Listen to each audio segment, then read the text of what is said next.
கிறிஸ்துவுக்குள் மிகவும் பிரியமான தெய்வ பிள்ளைகளை, ஆசீர்வாதமான குடும்பம், இந்த நிகழ்ச்சியின் மூலம் உங்களை சந்திப்பதில் என் இருதயம் கர்த்தருக்குள் மிகுந்த மகிழ்ச்சி அடைகிறது. உங்கள் எல்லாரையும் இயேசு கிறிஸ்துவின் இன்ப இனி நாமத்தினாலும் கிராஸ் டிவி ஊழியங்கள் சார்பாக என் அன்பின் வாழ்த்துக்கள். இன்றைக்கும் சென்னையை சார்ந்த சகோதரி எஸ்தர் அவங்களுக்காக, அவங்களுடைய பிள்ளைகளுக்காக ஜெபிக்க போகிறோம். விசேஷமாக அன்பு மகன் டேவிட், 42 வயது நிரம்பின அன்பு சகோதரர் டேவிட் அவர்களுடைய ப்ரெஷர் நிமித்தமாக அவருடைய இடது கை இடது கால் செயல் இழந்து போயிருக்கிறது. அது செயல்படும்படியாக ஜெபிக்க கேட்டிருக்கிறாங்க. என் அன்பு தெய்வ பிள்ளைகளை, நாம் ஜெபிக்கும் பொழுது நிச்சயமாய் கர்த்தர் அற்புதத்தை செய்வா. என்னோடு இணைந்து ஜெபிப்பீர்களா? நாம் ஜெபிக்கலாம். அன்பின் பரலோக பிதாவே, அன்பு சகோதரி, அன்பு தாயார் எஸ்தருக்காக மிகுந்த கர்ஷனையோடு கூட ஜெபிக்கிறேன். தன்னுடைய மகனுக்கு ஆண்டவரே பக்கவாதத்தின் நிமித்தமாக இவ்வளவு பெரிய பலவீனம் ஏற்பட்டிருக்கிறது நினைத்து மிகவும் வேதனையோடு இருக்கிற அன்பு தாயாருடைய இருதயத்தை என் தேவனாகிய கர்த்தர் தேற்றுவீராக. அவருடைய பாடுகள் மாறட்டும் அப்பா, நிந்தைகள் மாறட்டும் ஆண்டவரே. விசேஷமாய் மகன் டேவிட்டுடைய பக்கவாதம் சுகமாகி சாட்சி சொல்லணும். நீர் அப்படி செய்கிறதற்காய் நன்றி நன்றி நன்றி. நீங்கள் பேசுங்க, நாங்கள் கேட்குறோம். இயேசு கிறிஸ்துவின் நாமத்தில் ஜெபிக்கிறோம் ஜீவனுள்ள பிதாவே, ஆமென் ஆமென். கிறிஸ்துவுக்குள் மிகவும் பிரியமான தெய்வ பிள்ளைகளே, ஆசீர்வாதமான குடும்பம், இந்த நிகழ்ச்சிக்காக ஆண்டவருடைய பாதத்தில் காத்திருந்த பொழுது கர்த்தர் சொன்ன கர்த்தருடைய வார்த்தை, உனக்காக ஆசீர்வாதம் காத்திருக்கிறது. விசுவாசிப்பீங்களா? நம்புவீங்களா? உங்களுக்காக ஆசீர்வாதம் காத்திருக்கிறது. நான் உங்களை பார்த்து ஒரு கேள்வி கேட்குறேன். உங்களுக்காக எந்த மனிதனாவது எந்த மனுஷியாவது காத்திருப்பாங்களா? காத்திருப்பாங்களா? இல்லை, காத்திருக்க முடியாது. ஆனால் உங்களுக்கென்று ஆசீர்வாதங்கள் காத்திருக்கிறது.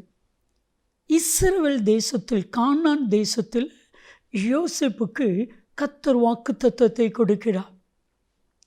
நான் உன்னை உயர்த்துவேன், உன்னுடைய சகோதரர்கள் எல்லாம் உன்னை பணிந்து கொள்வார்கள், உன் பெயரை பெருமைப்படுத்துவேன் அப்படின்னு கர்த்தர் கானான் தேசத்தில் யோசேப்பை குறித்து வாக்கு பண்ணினார். ஆனால் அந்த வாக்குத்தத்தங்கள் எல்லாம் எங்கே காத்திருந்தது? எகிப்து தேசத்திலே காத்திருந்தது.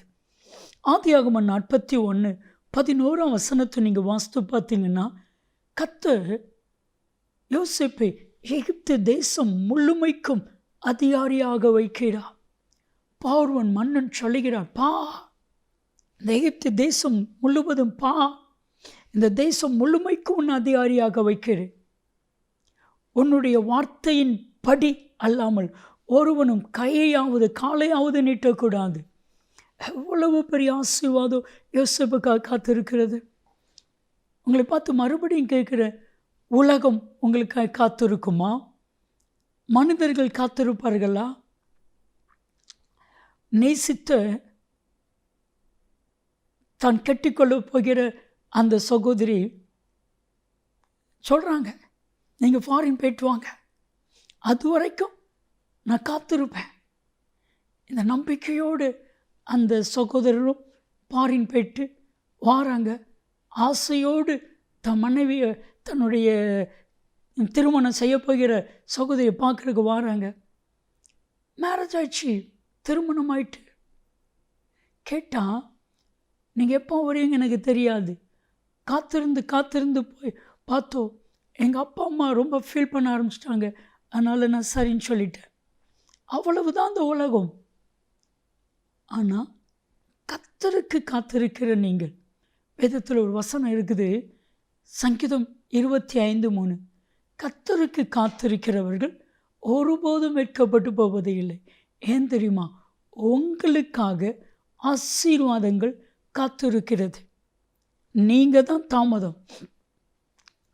நீங்கள் எப்போ ஆண்டவரை தேடி வருவீங்களோ, எப்போ ஆண்டவருடைய பாதத்தில் ஜெபிப்பீங்களோ, எப்போ ஆண்டவரை நோக்கி பார்ப்பீர்களோ, அப்பொழுது ஆசீர்வாதம் உங்களுக்கு உரியதாய் மாறும். வேதாகமத்தில் ஒரு சம்பவம், கர்த்தராகிய இயேசு கிறிஸ்து இளைய குமாரனுடைய ஓமை ஒன்றை சொன்னார். ஒரு தகப்பனாருக்கு 2 பிள்ளைகள். மூத்தவன் தகப்பனரோடு கூட இருக்கிறார். இளையவர் சொத்தை எல்லாம் வாங்கிட்டு தூர இடத்துக்கு போயிட்டான். நல்லா கவனிச்சுக்கோங்க, அவன்கிட்ட பணம் இருக்கிற வரைக்கும் நிறைய நண்பர்கள் இருந்தாங்க. பணம் கொஞ்சம் காலியானதுக்கு பிறகு கொஞ்சம் நண்பர்கள் இருந்தாங்க. இன்னும் பணம் கொஞ்சம் காலியானதுக்கு பிறகு இன்னும் கொஞ்சம் நண்பர்கள் இருந்தாங்க. பணம் அவன்கிட்ட இல்லாமல் போன பின்பு நண்பர்கள் ஒருவரும் இல்லை. எல்லா பணத்தையும் செலவு பண்ணிட்டான். சாப்பிட்ற கூட வழி இல்லை. அப்போ தான் நினைக்கிறான், என்னுடைய தகப்பன் வீட்டில் எத்தனை பேருக்கு பூர்த்தியான சாப்பாடு. ஆனால் அவனுக்கு ஒன்று தெரியல, அவனுக்காக அநேக காரியங்கள் காத்து இருக்கிறது. யோசித்து பாருங்க, ஒரு புது மோதிரம் அவனுக்காய் காத்து இருக்கிறது, ஒரு புது வஸ்திரம் அவனுக்காய் காத்து இருக்கிறது, ஒரு பாதரட்சை அவனுக்காய் காத்து இருக்கிறது, ஒரு பெரிய விருந்து அவனுக்காய் காத்து இருக்கிறது. அவன் தான் லேட். அவன் வந்தான், அவனுடைய தகப்பன் கட்டி பிடித்து கொண்டு, என் மகன் மரித்து போனான், திரும்பவும் வந்தான், புது வஸ்திரத்தை கொண்டு வாங்க, புது பாதரட்சை கொண்டு வாங்க, புது மோதிரத்தை கொண்டு வாங்க, ஒரு விருந்து ஆயத்தப்படுத்துங்க. லூக்கா 15வது அதிகாரம் 17-18 வசனத்தில் அவனுக்கு புத்தி தெளிந்த பின்பு, என் அன்பு தேவ பிள்ளைகளே, தேவனாய் கத்த உங்களுக்காக காத்திருக்கிறார். என் மகன் எப்போ வருவான், என் மகன் எப்போ வருவா, உங்களுக்காகவே ஆசீர்வாதம் காத்திருக்கிறது. அதை யாருக்கும் கற்றுக் கொடுக்க மாட்டார். என் அன்பு தெய்வ பிள்ளைகளை, இன்றைக்கு ஆண்டவரே எனக்குரிய நன்மையையும் எனக்குரிய ஆசீர்வாதத்தையும் எனக்காக தாங்க அப்படின்னு நீங்கள் கேட்டு பாருங்கள். உங்களுக்குரிய ஆசீர்வாதம், உங்களுக்குரிய நன்மை உங்களுக்கு கிடைக்கும். என் கூட இணைந்து ஜெபிப்பீர்களா? நாம் ஜெபிக்கலாம். அன்பின் தகப்பனே, உம்முடைய பிள்ளைகளுக்கென்று காத்து கொண்டிருக்கிற ஆசீர்வாதங்களை இவர்கள் சுதந்திரித்து கொள்ளட்டும். அப்படி செய்கிறதற்காக நன்றி நன்றி நன்றி. உங்கள் நாமம் மாத்திரம் மகிமைப்படட்டும். இயேசு கிறிஸ்துவின் இன்பை நாமத்தில் ஜெபிக்கிறோம் ஜீவனுள்ள பிதாவே, ஆமென் ஆமென். பிரியமான தெய்வ பிள்ளைகளே, ஆசீர்வாதங்கள் உங்களுக்காய் காத்து கொண்டிருக்கிறது. நன்மையும் கிருபையும் ஆசீர்வாதங்களும் நிச்சயமாக உங்களை தொடரும். ஆமென் ஆமென்.